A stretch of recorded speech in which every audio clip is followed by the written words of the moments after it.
23 साल अॻु राग जी दुनिया जे लीजेंड जगजीत सिंह अहिड़ो शाहकार गज़ल अर्पियो जेको ॾहाका गुज़रण बावजूदु अॼु बि एतिरो ई सहर अंगेज़ आहे। ही आलाप न आहे ॼण हिकु सहर आहे।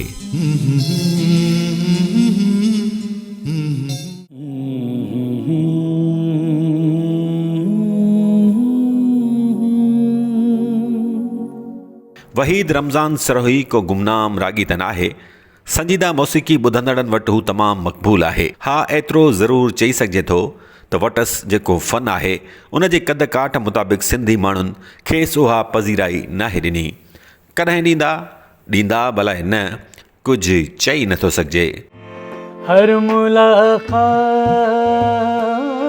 पे महसूस यही होता है, मुझसे कुछ तेरी नजर पूछ रही हो, जैसे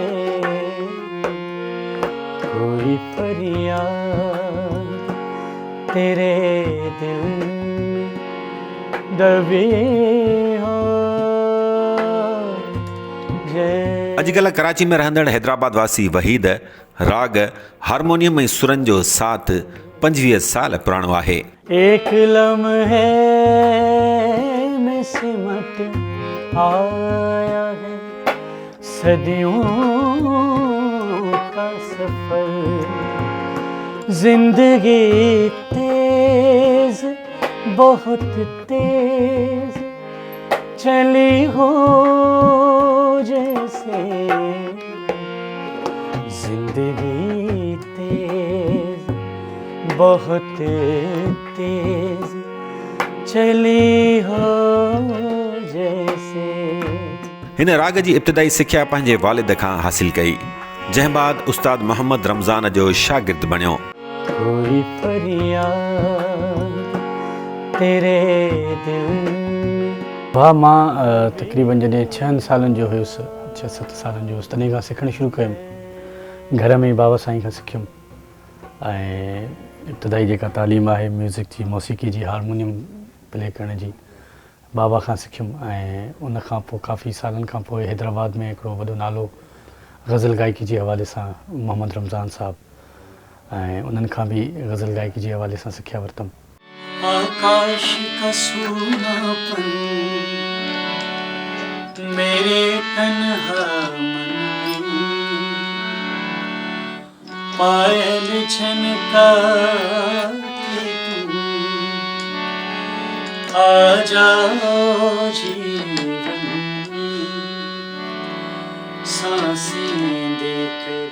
वहीद सुरोहीअ फ़न वसीले पैसो कमाइण ऐं मक़बूलियत माणण बदिरां फ़क़ति ऐं फ़क़ति संजीदा गायकी वारी ॾुखी फील्ड इख़्तियार कई।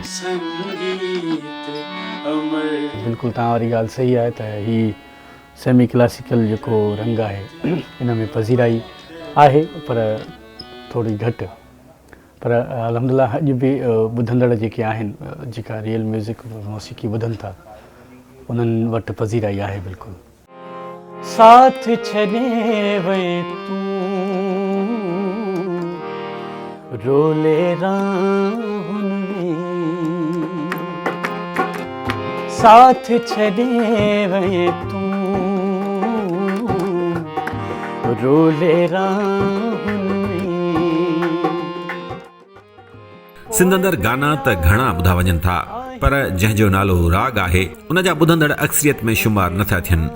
हा, इहो ज़रूरु आहे जो सिंध अंदरि बाज़ोक माण्हू पिया आहिनि, जिन वटि वहीद सरोही जहिड़नि सुरीलनि जो वॾो क़दुरु आहे। मोस्टली उहो तबिको जेको अदब सां तालुक़ु रखे थो, या सुलझियल माण्हू आहिनि जेके असुलु मौसीक़ी जा ॿुधंदड़ आहिनि, उन्हनि वटि पज़ीराई आहे, उहे ॿुधनि था बिल्कुलु। ऐं उन्हनि ताईं जो आम माण्हू बि ॿुधे थो कॾहिं कॾहिं, मूड जे हिसाब सां आहे। हाँ, नहीं थी उनके दिल तक जाना था, लंबी दूरी तय करने में वक्त तो लगता है, लंबी दूरी तय करने वक्त तो लगता है, प्यार का पहला खत लिखने वक्त तो लगता है। अच्छा वहीद साहब इहो ॿुधायो त सिंध अंदरि अॼुकल्ह ॻाइण जो मक़बूल स्टाइल अव्हां अपनाए सघो था? छा अव्हां ईअं ॻाए वेंदव?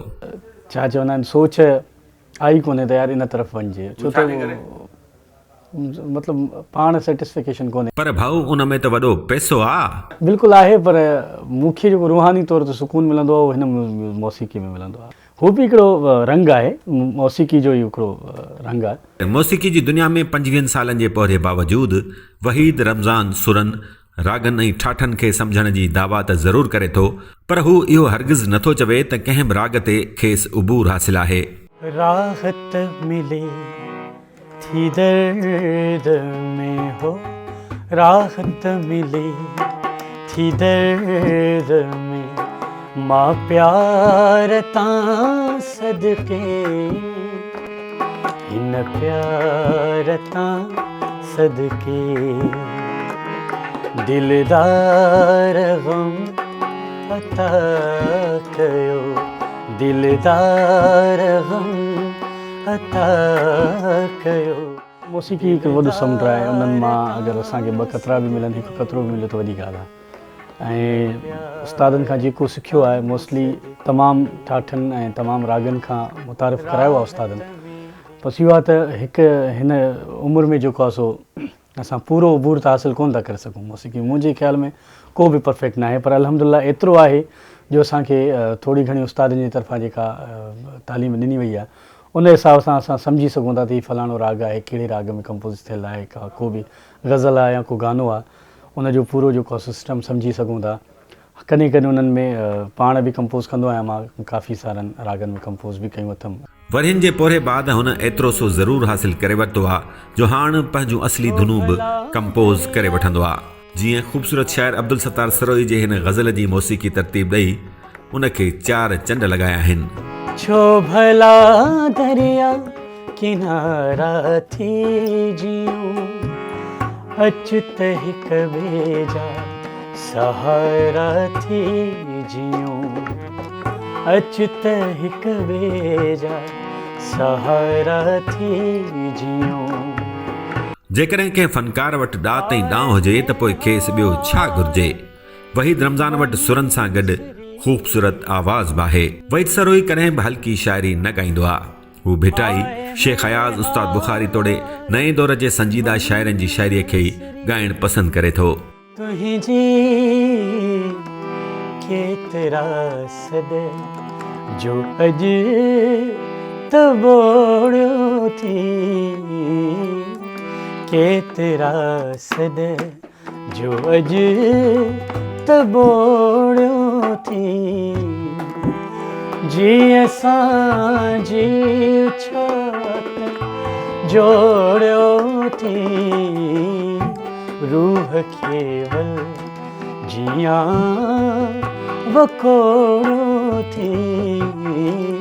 नीम क्लासिकल मौसीक़ी जो मदा वहीद रमज़ान गज़ल गायकी जे उस्ताद रागिन खां मुतासिर आहे, पर हू गज़ल जे लीजेंड रागी जगजीत सिंह खे वधीक शौक़ सां ॻाए थो। मूं त शुरू खां वठी गज़ल गायकी में मेहदी हसन साहब खे ॿुधो आहे, ग़ुलाम अली साहब खे ॿुधो आहे, जगजीत सिंह खे ॿुधो आहे, ऐं हरिहरन साहब आहे या अनूप जलोटाई जेके गज़ल गायकी जा।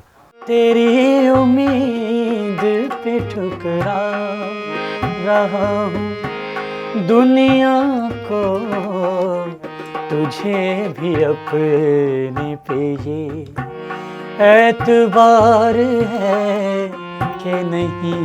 जेतोणीकि मेहदी हसन खे गज़ल जो बादशाह करार ॾिनो वञे थो, पर जगजीत सिंह गज़ल जी दुनिया में वधीक मक़बूल आहे। कोई फरियाद तेरे दिल में, जीअं जेतिरी मक़बूलियत दुनिया में कोई फरियाद गज़ल हासिल कई शायदि ई कंहिं ॿिए गज़ल खे मिली हुजे। उन जो सबबु वहीद रमज़ान ॿुधाईंदे चवे थो त तेरे दिल में हू न ॻायो त गज़ल आहे, पर हुन गज़ल खे जेको मॉडर्नाइज़ कयो हुन में मौसीक़ी जेका हुन ॾिनी, बेसिकली उन में मुख़्तलिफ़ इंस्ट्रूमेंट्स हैं, वो बाक़ाइदा उन जीअं गीत जीअं फिल्मी गाना वग़ैरह तव्हां ॿुधा हूंदा। राह चलते हुए अक्सर ये गुमां होता है, राह चलते हुए अक्सर ये गुमां होता है, मुझसे कुछ तेरी नजर पूछ रही हो जैसे। सो हीअ हुई वहीद रमज़ान सरोही जी स्टोरी। सिंधी नौजवान टैलेंटेड ऐं मेहनती आहिनि या न, ज़रूरु ॿुधाइजो। हो जैसे कोई फरियाद तेरे दिल में दबी हो